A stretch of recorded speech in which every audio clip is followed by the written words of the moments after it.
We love to put people in boxes. Introvert, extrovert, leader, follower. It's just easier that way, right? But what if personality isn't about a simple label? What if it's actually more like a detailed map, one that guides your unique journey through life? So picture this, you're at a dinner party. Over here, you've got Victor, just totally holding court, telling these incredible stories, and everyone's hanging on his every word. But then you look over there, and there's Damian, sitting quietly, kind of looking at the forks and knives, and probably replaying a conversation with his supervisor, worrying he said something dumb. And meanwhile, in another corner, a creative director is just passionately riffing on some wild, abstract idea for a new campaign. So you've got the same room, the same event, but totally different worlds happening inside each person's head. So why? What is going on here? Well, the answer goes way, way deeper than just calling someone an introvert or an extrovert. It points to this incredibly complex and, honestly, elegant system that psychologists have spent decades trying to map out. And yeah, that map, it definitely didn't just appear out of nowhere. Think of it like a massive scientific quest that's been going on for the better part of a century.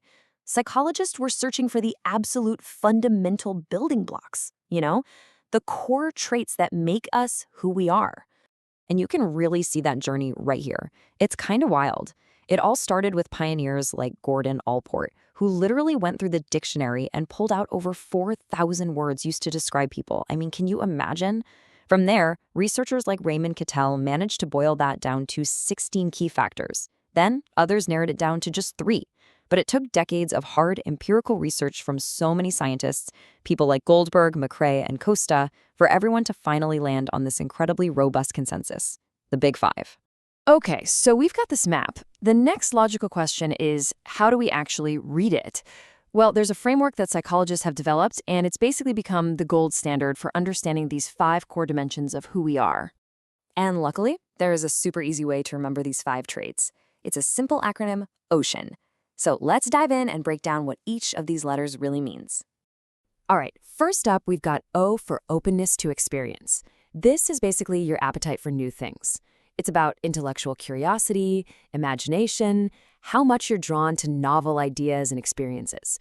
So people who score high on this, they're often super creative, maybe a little unconventional. They're the ones who love to play with abstract thoughts and what-if scenarios.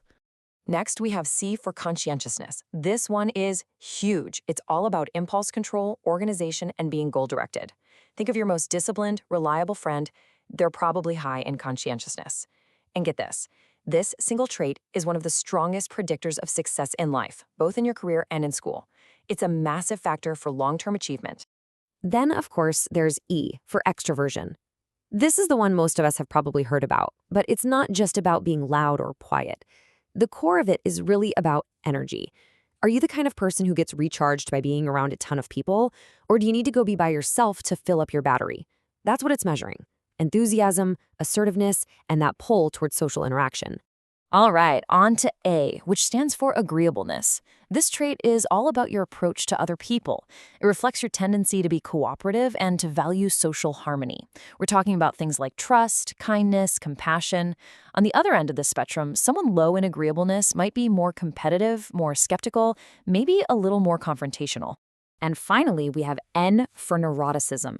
Now, this word can sound a little intense, but what it's really getting at is emotional stability. It measures your tendency to experience negative emotions, things like anxiety, worry, sadness, or irritability. So you can think of it as your sensitivity to stress and how emotionally reactive you are. And this is maybe the most important takeaway of all. The Big Five is not about putting you into a neat little box. It's not about being an extrovert or an introvert as a label. No, each of these 5 traits is a spectrum, a continuum, and every single one of us falls somewhere along that line for each trait, from high to low. Okay, so we have this OCEAN model, this map of personality. But how do we know it's a good map? Is it actually reliable? Well, this is where it gets really compelling. The scientific evidence that backs this model up is, well, it's massive. Let's dig into why scientists trust this model so much. This, to me, is just incredible. The Big Five isn't just a Western concept. Researchers have tested this model in more than 50 different cultures all across the globe. And guess what? These same 5 dimensions pop up again and again as reliable ways to describe personality. It doesn't matter where you're from. And that universality is so strong, some evolutionary psychologists argue that these traits might be part of our DNA because they helped our ancient ancestors navigate their social worlds and survive. And it looks like a huge chunk of this map is actually sketched out before we're even born. The evidence from twin studies is just fascinating. They consistently show that our genes are responsible for somewhere between 40 and 60% of the variation in these personality traits. So a big part of it is biology. The rest, of course, is shaped by our unique life experiences, our upbringing, our environment, the whole shebang. But this isn't just about some abstract self-knowledge, you know? This map has real-world practical value. It turns out, knowing where you stand on these 5 traits can actually help predict the trajectory of your life in some really powerful and, frankly, surprising ways. Let's just take conscientiousness again. Your score on this one single trait is a shockingly powerful predictor of, well, almost everything. We're talking health outcomes, how long you're likely to live, your success at work, your grades in school. I mean, its predictive power is right up there with things we think of as all-important like IQ or your family's socioeconomic status. It's a huge deal. And this way of thinking is also completely changing the game in clinical psychology. For a long time, we thought of mental health conditions as these distinct, separate categories. But now, we're starting to see them as being on a spectrum. Personality disorders, for instance, can be understood as maladaptive, really extreme versions of these normal personality traits that we all have. It's a much more nuanced way of looking at mental health. So does this map ever change? Well, yes and no. It's not like it's written in stone from birth. The research shows that while our core personality tends to solidify around age 30, it's not frozen. It continues to subtly shift and evolve throughout our lives. For most people, as we get older, we tend to become more agreeable and more conscientious. And that makes a lot of sense, right? We're adapting to new life roles like being a partner, a parent, or building a long-term career. Okay, so let's bring this all home. What does all of this actually mean for you? The real power of the Big Five, the whole point of it, isn't to slap a label on yourself. It's about gaining a deeper understanding of your own unique psychological wiring. Look, the real gift of the Big Five is that it's a powerful framework for self-awareness. It helps you see your own default settings, right? Your natural inclinations, your typical emotional patterns, your go-to social styles. And the goal isn't to try and completely change those things. It's to work with them.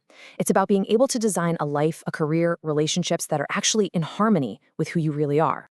Because in the end, that's all this is, a map. And a map never tells you where you have to go. It just shows you the terrain. Understanding your personality map just gives you the power to be a smarter navigator.